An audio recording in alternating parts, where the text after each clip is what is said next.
镜头转来国内巴士考题17、18定案，台北市府和成功检修完成合议解决。市长蒋万安讲，希望过年之前会当和回答签约，并明年动工。我们开过无数次会议，但在第一次会议，我就和李副长我说，我们只许成功，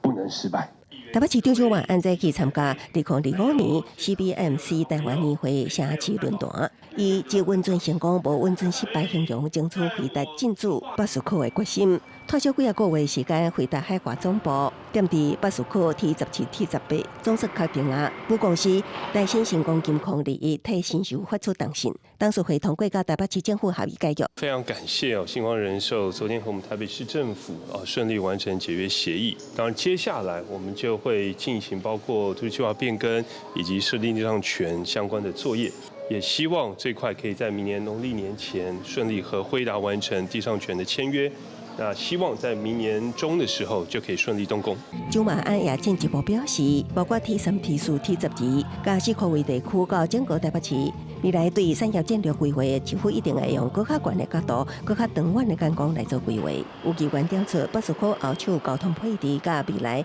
进驻厂商对绿电的需求配置，拢需要市府同步规划。